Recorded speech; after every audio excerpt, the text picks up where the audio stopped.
यह कहानी है अमरपुर की। हर साल की तरह इस बार भी इस गांव में बड़ा मेला लगा था। अगले दिन बाद मेले की शुरुआत होने वाली थी। हर बार की तरह नए नए झूले, खिलौने, मिठाई वाला, चाट, गोलगप्पे वाले भी अपनी दुकान सजाए बैठे थे। लेकिन इस बार भी गांव के लोगों का ध्यान मौत के कुएं वाले खेल पर लगा हुआ था। इस खेल के प्रचार वालों ने भी कोई कमी नहीं छोड़ी थी। मोहन एक रिक्शे पर माइक लिए घोषणा कर रहा था, आ गया, आ गया, एक बार फिर से आ गया। जिस खेल ने जीता है सबका दिल, वह फिर से आपके गांव आ गया। करोगे देर तो समस्या होगी विकट, क्योंकि बिक जाएंगे खेल के सारे टिकट। गांव का हर एक आदमी जल्दी से जल्दी टिकट लेकर खेल का सबसे पहला शो देखना चाहता था।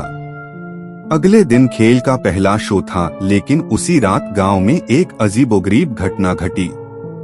जहां पर मौत के कुएं का खेल दिखाने की तैयारी थी, आधी रात के बाद अचानक वहां से मोटरसाइकिल चलाने की आवाज आने लगी। एक घर में श्यामलाल, उसकी पत्नी देवकी और उसकी 6 साल की बेटी गूंजा सो रही थी। अचानक से गूंजा की नींद खुल जाती है। गूंजा, पापा, पापा, जागो ना, देखो मौत के कुएं का खेल शुरू हो गया है, चलो ना देखने। अपनी बेटी गूंजा की आवाज सुनकर दोनों जग जाते हैं। देवकी, अरे क्या हो गया गूंजा, इतनी रात को कहाँ जाने की बात कर रही हो? गूंजा, माँ हमने उस मौत के कुएं का टिकट लिया है ना, देखो ना वो खेल शुरू हो गया है, तुम्हें मोटरसाइकिल की आवाज आ रही है ना? श्यामलाल, बेटा अभी तो रात है, वो खेल तो कल शाम को शुरू होगा। गूंजा, पर ये आवाज कैसी है पापा? श्यामलाल, अरे होगी कोई आवाज, चलो सो जाओ।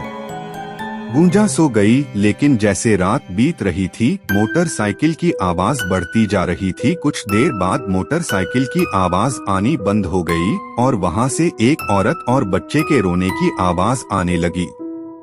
उस आवाज से गूंजा और उसके माता पिता की नींद खुल गई। इस बार वह आवाज उन दोनों ने भी सुनी। वह सब बहुत डर गए। वह उस जगह पर जाना तो चाह रहे थे, लेकिन उनकी हिम्मत नहीं हो रही थी।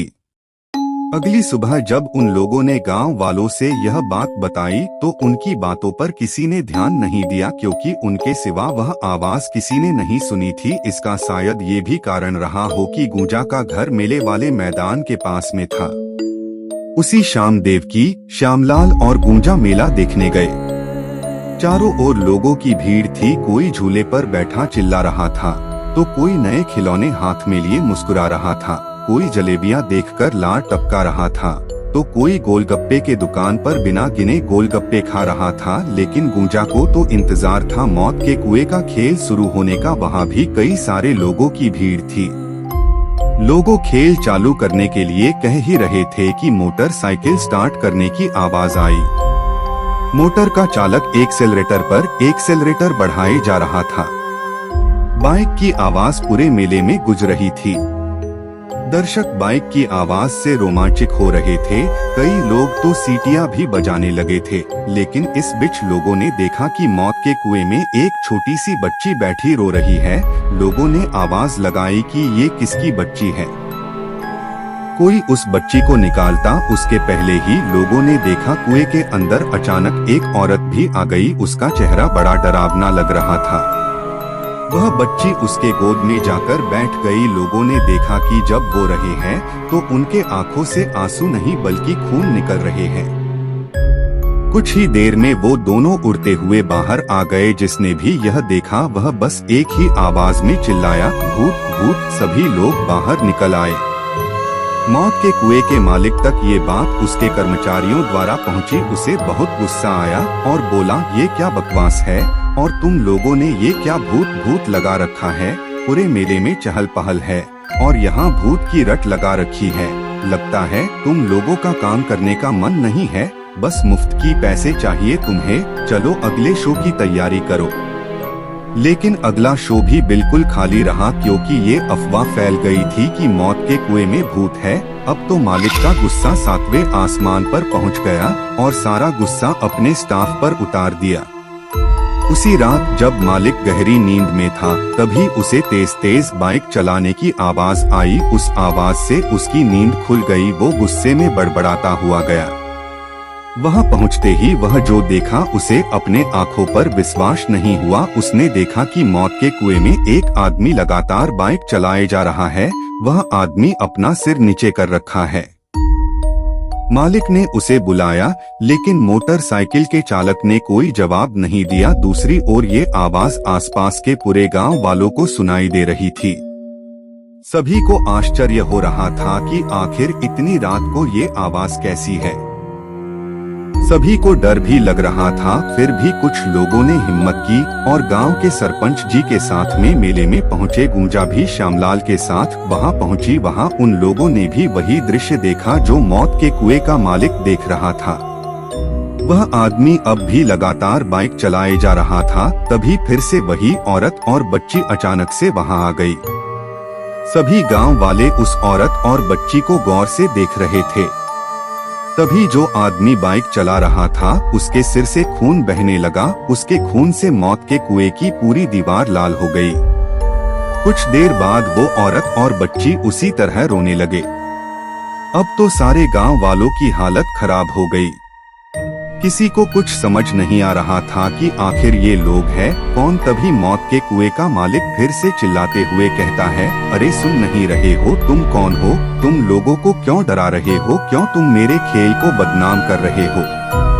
मालिक की बात सुनकर बाइक चलाने वाला अपना सिर ऊपर करता है। उसे देखकर मालिक की आवाज लड़खड़ाने लगती है, तुम कहां से आ गए विक्रम? तुम तो सरपंच। अरे कौन है ये? तुम इसे जानते हो क्या? तब बाइक चलाने वाला अपना बाइक रोकता है और कहता है कि क्यों मालिक, आप बताओगे या मैं बताऊं इन्हें? मालिक, मैं क्या बताऊं, मुझे कुछ नहीं पता। तब विक्रम ने बताना शुरू किया कि विक्रम, गांव वालों, यह एक दुष्ट आदमी है। इसके सीने में दिल नहीं है। यह जानवर है, जानवर।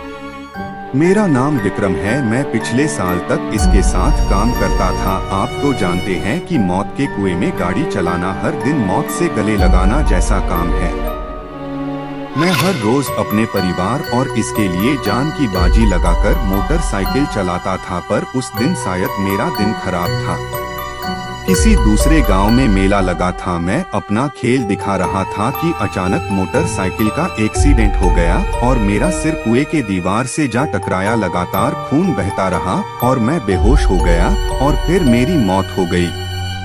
विक्रम के मौत के बाद उसकी पत्नी और उसकी छोटी सी बेटी के सामने जीवन चलना बहुत कठिन हो गया। वो एक दिन मालिक के पास गए और कुछ पैसे मांगे, पर उसने कोई मदद नहीं की और वहां से भगा दिया। वे दोनों परेशान होकर बाहर चले आए। विक्रम की पत्नी ने किसी और जगह काम करने की कोशिश की, लेकिन कहीं काम नहीं मिला।